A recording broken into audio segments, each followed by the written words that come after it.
Ya, pemirsa terima kasih untuk Anda yang masih bergabung bersama dengan kami. Dan sebelum kita lanjutkan perbincangan, saya akan coba sampaikan 4 saham pilihan yang direkomendasikan dapat Anda saksikan grafis di layar televisi Anda pemirsa. Ada Soci, direkomendasikan buy, supportnya di 164, resistennya hingga ke 195. TAPG, supportnya di 930, resistennya hingga ke 1060 juga direkomendasikan buy. Ada ESA, supportnya di 510, resistennya hingga ke 680 dan DKFT juga direkomendasikan buy pemirsa, supportnya di 424, resistennya hingga ke 530.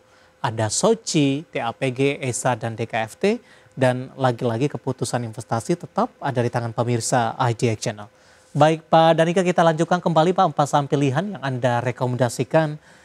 Terutama hari ini indeks harga saham gabung cenderung berfluktuasi dan di penutupan sesi kedua ditarik ke atas ini. Kita langsung saja ke Soci, Pak Danika. Di penutupan sesi kedua hari ini menguat di 0,8%, ditutup di level 172. Analisis Pak, terutama dari sisi pertimbangan, Soci masuk ke dalam salah satu saham pilihan Anda. Baik, ini pilihan-pilihan saya ini lebih ke ini ya, apa namanya, purely technical ya.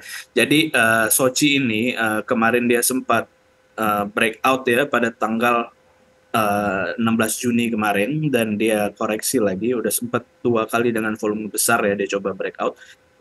Dan sekarang juga sempat koreksi menuju supportnya di 164 sebenarnya. Dan ini dia turun dengan volume yang turun juga ya. Jadi ini sepertinya hanya koreksi aja ya. Jadi ini bisa jadi kesempatan beli ya, kesempatan buy ya, mungkin sampai buntut. Kalau misalnya dia turun lagi, kita perhatikan buntut candle tanggal 25 Juni ya, kira-kira sampai level 167 itu masih bisa menjadi area buy ya, sampai 174 ya mungkin ya. Targetnya ada di 185 ya, itu lumayan, 6,9%, hampir 7% ya. Kalau bisa breakout 185 nanti dia bisa melanjutkan ke arah 195 ya, dan supportnya di 164. Nanti kalau misalnya dia breakdown itu bisa langsung di cut loss. Seperti itu untuk Soci. Oke, penutupan hari ini di 172 menguat di 0,58%, intraday di 174, level terendah hari ini di Rp168 per sahamnya. Ya, lagi-lagi keputusan investasi tetap ada di tangan pemirsa IDX Channel. Kita beralih ke saham pilihan kedua Pak, ada TAPG, Anda juga rekomendasikan buy, di mana di penutupan sesi kedua hari ini menguat di 0,52% di Rp960 per sahamnya. Analisis dan pertimbangan untuk TAPG, Pak Danika? Baik, untuk TAPG sebenarnya ini saya rekomendasi itu dari kelanjutan breakout dari bullish pattern-nya pada tanggal 10 Juni kemarin ya. Nah, kemarin sebenarnya udah sempat naik dan akhirnya koreksi ya. Ini menjadi kesempatan lagi untuk buy, karena dia udah balik ke area supportnya ya, kira-kira level 930 kemarin. Ini masih bisa buy ya. Untuk target dari TAPG sendiri, untuk si bullish pattern-nya sebenarnya masih panjang ya, masih panjang sampai level 1100 sebenarnya, tapi itu terlalu panjang nanti, apa namanya, untuk jangka panjangnya. Tapi untuk jangka lebih dekatnya ini target ada di level 1020-an ya. Nanti kalau dia breakout level tersebut bisa ke level tertinggi sebelumnya pada tanggal pada tanggal 28 April kemarin ya, di level Iya. 1060. Nanti kalau misalnya dia bisa breakout lagi, dia bisa menuju target dari si bullish pattern-nya kira-kira di level 1150 ya. Tapi itu lumayan panjang. Dan supportnya ada di level 930 ya, karena ini teknikal ya. Kalau misalnya dia breakdown dari 930 langsung di cut loss. Baik, tapi untuk sebelum menembus level 1000-an Pak, resisten terdekat di berapa? Dibandingkan dengan penutupan hari ini 960 dan intraday hari ini di 970 Pak Danika. Oke, sebelum level 1000-an ya, itu Iya. ada sebenarnya di level 985 ya, tapi ini bukan resistance yang terlalu kuat sepertinya ya. Sepertinya di atas level 1000 ya, 1000 sampai 1020 itu baru resistance kuatnya. Ya, nanti kalau misalnya di area tersebut bisa di breakout, kemungkinan masih dia kemungkinan besar dia lanjut lagi ke atas. Ya, sebelumnya sempat ke 1020 tampaknya level tertinggi juga Pak dalam beberapa tahun terakhir. Iya, level 1020 ya kemarin ya, apa Hmm. namanya, tanggal 18 Juni ini ya, tapi kita tetap lihat karena kita patokannya pattern penan ini, ya Ya. kita lihat ini hanya koreksi aja karena kemarin dia koreksi di 1020 tuh dengan volume yang menurun, nggak Mhm. membesar ya. Jadi kita assume bahwa dia masih mau melanjutkan si eh, uptrend-nya ya, karena kemarin pas dia membentuk penan itu volumenya lumayan besar. Oke, untuk TPG ditutup di 960, menguat di 0,52%, sebelumnya sempat menyentuh di level 1020, dan tadi sudah direkomendasikan pertimbangannya buy di level berapa, dan lagi-lagi keputusan investasi tetap ada di tangan pemirsa IDX Channel.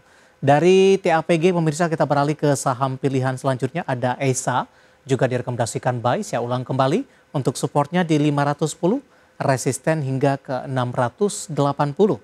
Sementara di penutupan perdagangan di sesi kedua hari ini, ESA ditutup melemah di 1,72% di 570, lebih cenderung tertekan dalam sepekan terakhir. Analisis untuk ESA pada Nika. Baik, untuk ESA ini dia kemarin udah sempat tertekannya lumayan ya, udah hampir 20% ya. Eh, Mungkin ini juga dia ini apa namanya terpengaruh oleh harga minyak juga ya. Dan secara teknikal dia sudah mendekati support yang paling dekatnya di level 560 sampai 540. Ini adalah area buy yang saya rekomendasikan ya. Kalau misalnya nanti hari Senin itu dia turun ke area tersebut, itu menjadi area yang baik untuk melakukan aksi buy, karena dia juga apa namanya stokastiknya juga dia menunjukkan ini sudah mulai ada jenuh jual ya, Iya. jadi ini kesempatan. Jadi kalau misalnya dia turun ke area tersebut bisa buy, tapi nanti kalau misalnya dia breakdown di bawah 510, ini adalah last line-nya kita, supportnya kita yang terakhir. Kalau misalnya dia tembus itu bisa langsung di cut loss. Lalu targetnya itu adalah sebenarnya yang paling terdekat, ya, yang paling terdekat yang kuat itu ada di level 625. Ya, itu double bottom tahun lalu ya. Itu lumayan kuat. Ya, kalau misalnya dia bisa tembus, nanti dia akan ke level berikutnya di level 680. Seperti itu. Baik, apa yang harus diwaspadai pada Nika untuk ESA dengan posisi terendah di April ada di 540 Pak. Sementara support yang Anda sampaikan tadi jauh di bawah level 540 maksud saya dalam hal ini. Oke, sebenarnya ini karena nanti dari level 540 itu ya, kalau misalnya nanti bisa dapat harga di 540, Ya. karena kalau misalnya kita ke 510 itu lumayan besar ya, apa Mhm. namanya persenannya ya. Itu lebih baik ini apa namanya lot sizingnya diperhatikan ya, beli dengan lot yang lebih kecil ya, karena ini agak risky ya. Ya, Walaupun si risk to reward ratio-nya itu ada di 1:2 untuk ke resistance pertamanya. baik. Ya, tetap aja ini rasionya bagus ya, tapi persenannya aja yang besar. Jadi perhatikan lot sizing-nya, dan kalau misalnya dia breakout ini lot size apa namanya risk to reward ratio lebih besar lagi di Oke. 1:. Baik, terakhir Pak, singkat saja kita akan coba sampaikan update IHSG setelah ini. DKFT Anda juga rekomendasikan buy? Oke, DKFT ini masih strong uptrend ya sebenarnya ya. Kemarin dia sempat swing di bawah ya di level 400-an, ya 406. Ya ini dia ada swing, dan hari ini dia sempat ada breakout resistance kecil di 462. Ya, jadi Mhm. ini masih bisa di-buy sebenarnya, masih ikut apa namanya, masih bisa ride the wave ya sampai resistance pertama di 494 nih, ada 7% nih kira-kira ya. Ya. Nanti kalau misalnya dia breakout lagi, target berikutnya di 530, dia melanjutkan strong uptrend-nya. Oke, hari ini melesat di atas 8% di 468 level tertinggi dalam sepekan terakhir pemirsa. Ada 4 saham pilihan yang direkomendasikan dan lagi-lagi keputusan investasi tetap ada di tangan pemirsa IDX Channel. Pak Danika kita hold kembali Pak, saya akan coba sampaikan update penutupan perdagangan di sesi kedua hari ini, di mana pemirsa indeks harga saham gabungan ditutup menguat signifikan di 0,96% di menit-menit terakhir. Indeks harga saham gabungan ditarik ke atas dan ditutup di level 6.897,400. di mana level penutupan ini merupakan level intraday tertinggi hari ini. Tinggal beberapa poin lagi sebenarnya untuk menyentuh di atas level 6.900-an. Dibuka di zona hijau di 6.842 dan sempat melemah ke level 6.817.411. Langsung saja kita ke grafis yang pertama pemirsa, kita akan coba lihat updatean penutupan beberapa indeks lainnya seperti MNC 36, Jakarta Islamic Index dan juga ada LQ45. Kompak mengalami penguatan. MNC 36 menguat di 1,41%, Jakarta Islamic Index menguat di 1,20%, LQ45 menguat di 1,36%. Kita beralih ke grafis selanjutnya, rotasi pergerakan sektoral, barang baku memimpin penguatan di 1,42%,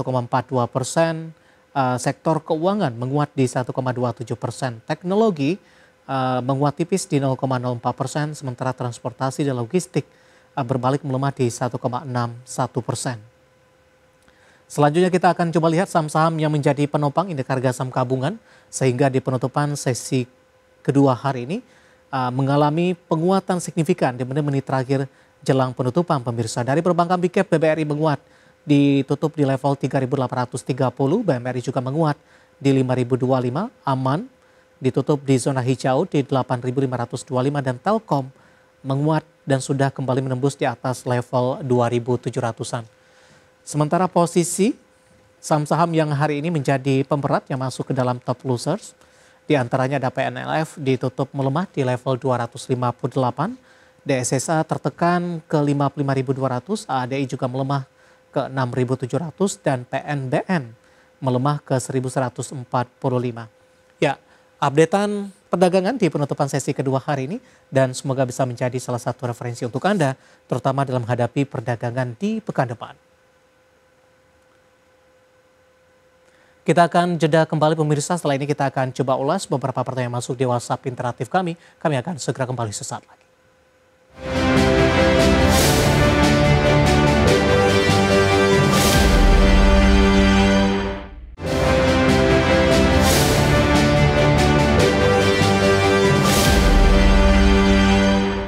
Kita sudah sampai di segmen terakhir dan terima kasih untuk Anda yang masih bergabung bersama dengan kami. Pak Danika, kita lanjutkan kembali, waktu kita cukup terbatas. Langsung saja kita akan ulas beberapa pertanyaan yang masuk. Pak Danika, dengan Bapak Jason dari Jakarta menanyakan saham UNTR, Pak, support dan resistennya, terutama untuk perdagangan di pekan depan, Pak Danika.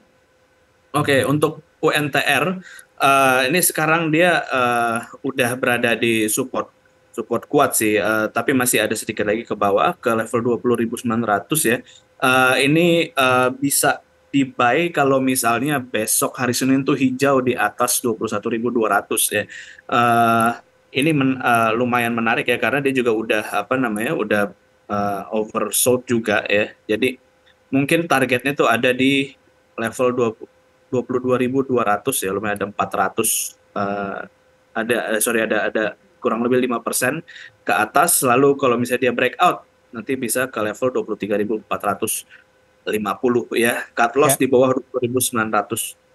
Baik, dari Bapak John dari Jakarta, kita beralih ke pertanyaan selanjutnya. Bapak Jason maksud saya, ada Bapak Dedi dari Padang menanyakan saham SGER, Pak, pekan depan arahnya akan kemana? Saya akan coba update juga posisi penutupan hari ini di 334, ditutup flat. Oke, untuk SGER dia sebenarnya udah ini ya, dia kayaknya udah balik ke uptrend lagi. Dia bilang dia bikin higher high, tapi sepertinya trennya agak melemah sih. Sekarang udah di Fibonacci 0,7 ya. Kalau misalnya dia breakout dari level 338 mungkin 340 ini bisa menarik di buy dengan resistance pertamanya itu yang terdekat aja di level 352, lalu kalau bisa dia bisa breakout lagi ke level 368 seperti itu. Nanti kalau misalnya turun di bawah 312 bisa langsung di cut loss. Oke, Bapak Robert dari Maluku, Pak, menanyakan saham Sido, ambil posisi di 485. Hari ini ditutup di 486 setelah intraday 490. Masih di hold, Pak, untuk Sido? Sido nih dia udah turun banget sebenarnya. Nanti kita lihat di bawah apa di area 478 ya. Kalau misalnya nanti dia breakdown itu langsung di cut loss saja ya. Tapi Ya, kalau misalnya dia nanti ada penguatan di area tersebut, misalnya dia hijau atau nanti apa namanya dia kembali ke atas ke area 500 ya mungkin ya. itu nanti bisa. Tapi untuk sementara sentimennya dia lagi downtrend. Baik, selanjutnya menanyakan ada Ropa, ada dua penanya. Ada Bapak Edi dari Jakarta, nyangkut di 2100-an. Kemudian juga ada Bapak Joshua Nenggolan dari Lampung, tapi baru ingin masuk. Rekomendasi Anda untuk Adaro? Oke, Adaro sekarang dia udah oversold banget ya, tapi kalau misalnya kita lihat untuk yang jangka panjangnya nih dia sedang downtrend ya. Biasanya Mhm. kalau downtrend dia oversold ini agak tetap masih agak meragukan dan Ya, kemarin dia sempat ada engulfing mungkin menarik kalau misalnya dia sampai 1680 ya. Itu mungkin bisa dicicil cut loss di bawah 1600. baik. Bapak Diki dari Malaysia yang menyaksikan live streaming kita, Pak Danika. Saham Arto masih nyangkut di 2030, Pak. Analisis dan rekomendasinya untuk Arto. Arto. Oke. Arto ini kemarin sudah apa sempat ada ini ya apa namanya dia mau bikin higher high tapi nggak jadi ya. Jadi ini kayak dia masih sideways. Dia sedang berada di area hampir berada di area support kuat di level 1535 ya. Kita lihat di area tersebut 1535 bisa mantul apa enggak nanti. Jadi kemungkinan masih bisa turun ya. Dalam jangka pendek juga ini dia masih downtrend ya, Ya. belum ada apa namanya konfirmasi reversal atau apa. Kita lihat di 1530-an mantul apa enggak. Kalau misalnya dia breakdown lagi lebih baik di cut loss. Baik, jawaban dari Bapak Diki dari Malaysia untuk Arto dan tampaknya sekaligus mengakhiri kebersamaan kita untuk kali ini. Sebenarnya masih ada beberapa pertanyaan menanyakan brand, ICBP, kemudian juga cuan. Waktu kita cukup terbatas, kami mohon maaf dan silakan bergabung bersama kami kembali di waktu dan di program sama di perdagangan di pekan depan. Pak Danika, terima kasih juga sudah berpartisipasi. Sehat selalu, Pak. Terima kasih Pak De. Baik, terima kasih ada Bapak Danika Augustasari, Financial Educator Sukor Sekuritas. Dan pemirsa jangan lupa saksikan program Market Hale yang akan tayang pada pukul 20 waktu Indonesia Barat. Masa depan harus terdepan, karena urusan masa depan harus terdepan. Aku investor saham, saya David San Sampai jumpa dan selamat libur akhir pekan.